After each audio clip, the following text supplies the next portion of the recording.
श्री उद्धव जी। उद्धव जी भगवान के सखा भक्त थे। अक्रूर के साथ जब भगवान ब्रज से मथुरा आ गए और कंस को मारकर सब यादवों को सुखी बना दिया, तब भगवान ने एकांत में अपने प्रिय सखा उद्धव को बुलाकर कहा, उद्धव, ब्रज की गोपांगनाएं मेरे वियोग में व्याकुल होंगी। उन्हें जाकर तुम समझाओ, उन्हें मेरा संदेश सुनाओ कि मैं तुमसे अलग नहीं, सदा तुम्हारे में ही हूँ, तुम्हारे साथ ही हूँ। उद्धव अपने स्वामी की आज्ञा पाकर नंद के ब्रज में गए। वहां चारों ओर से उन्हें ब्रजवासियों ने घेर लिया और लगे भांति भांति के प्रश्न करने। कोई आंसू बहाने लगा, कोई मुरली बजाते बजाते रोने लगा, कोई भगवान का कुशल समाचार पूछने लगा। उद्धव जी ने सबको यथा योग्य उत्तर दिया और सबको धैर्य बंधाया। एकांत में जाकर उन्होंने गोपियों को अपना ज्ञान संदेश सुनाया। उन्होंने कहा, भगवान वासुदेव किसी एक जगह नहीं है, वे तो सर्वत्र व्यापक है। उनमें भगवत बुद्धि करो, सर्वत्र उन्हें देखो। गोपियों ने रोते रोते कहा, उद्धव जी, तुम ठीक कहते हो, किंतु हम गंवारी बंचारी इस गूढ़ ज्ञान को भला कैसे समझ सकती है। हम तो उन श्याम सुंदर की भोली भाली सूरत पर ही अनुरक्त है। उनका वह हास्य युक्त मुखार बिंद, वही काली काली घुंघराली अलकावली, वह वंशी की मधुर ध्वनि हमें हठात अपनी ओर खींच रही है। वृंदावन की समस्त भूमि पर उनकी अनंत स्मृतियां अंकित है। तिल भर भी जमीन खाली नहीं है जहां उनकी कोई मधुर स्मृति ना हो। हम इन यमुना पुलीन वन पर्वत वृक्ष और लताओं में उन श्याम सुंदर को देखती हैं। इन्हें देखकर उनकी स्मृति मूर्तिमान होकर हमारे हृदय पटल पर नाचने लगती है। उनसे उनके ऐसे अलौकिक प्रेम को देखकर उद्धव जी अपना समस्त ज्ञान भूल गए और अत्यंत करुणा के साथ करुणा स्वर में कहने लगे, वंदे नंद ब्रज स्त्रीणाम पादरेणुमभिक्षणशः यसाम हरि कथोदगितम पुनाति भुवनत्रयम्।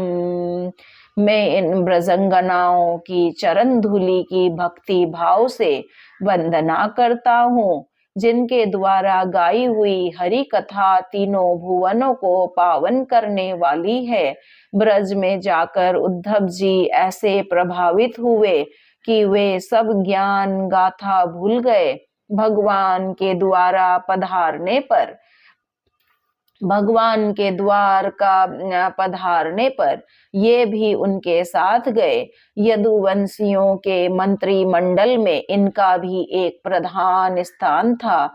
इनकी भगवान में अनन्य भक्ति थी। जब इन्होंने समझा कि भगवान अब इस लोक की लीला का संवरण करना चाहते हैं, तब ये एकांत में जाके बड़ी दीनता के साथ कहने लगे, नाहं तवांगघ्रि कमलं क्षणार्धर्मपि केशव तयोक्तुं समुत्यसहे नाथ स्वधाम नय ममापि। हे भगवान, हे नाथ, मैं आपके चरणों से आधे क्षण के लिए भी अलग होना नहीं चाहता।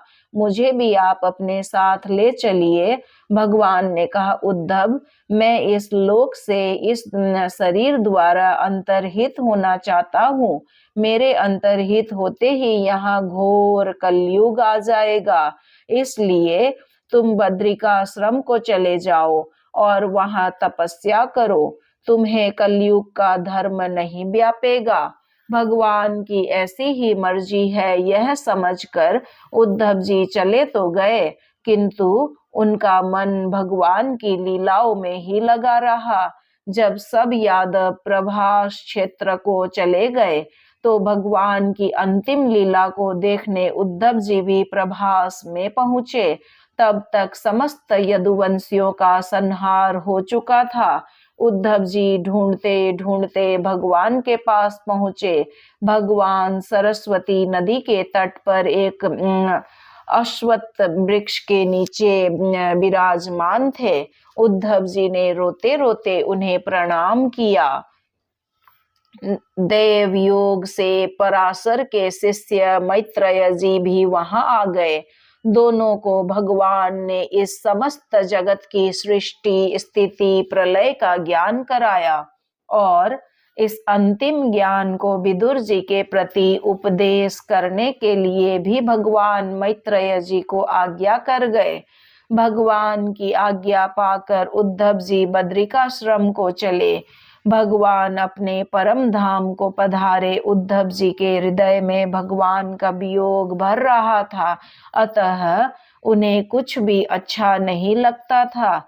वे खूब रोते थे, किंतु रोना भी किसी सुहृदय के सामने हो तो हृदय हल्का होता है।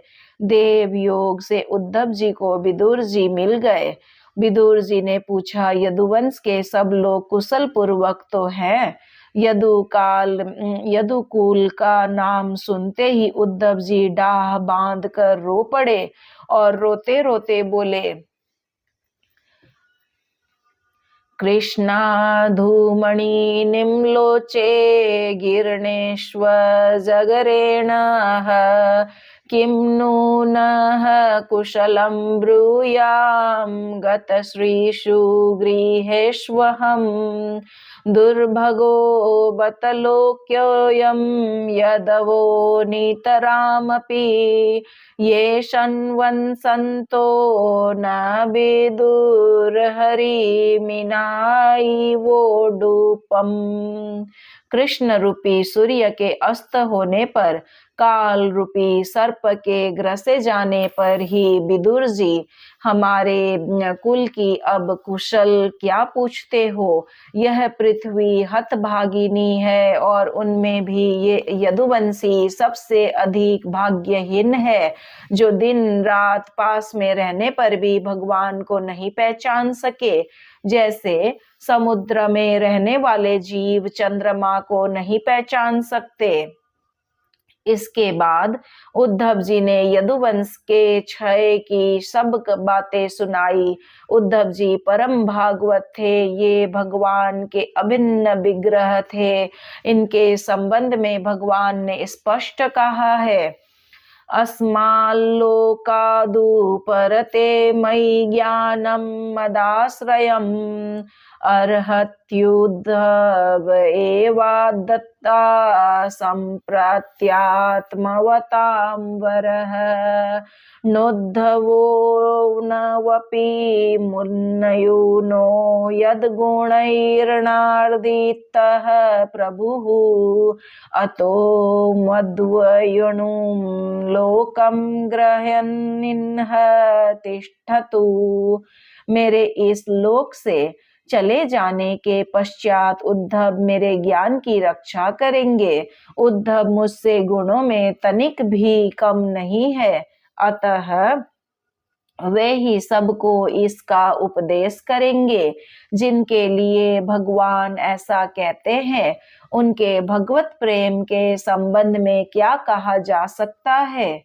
श्रीमन्नारायण नारायण नारायण भजमन हरि नारायण नारायण नारायण।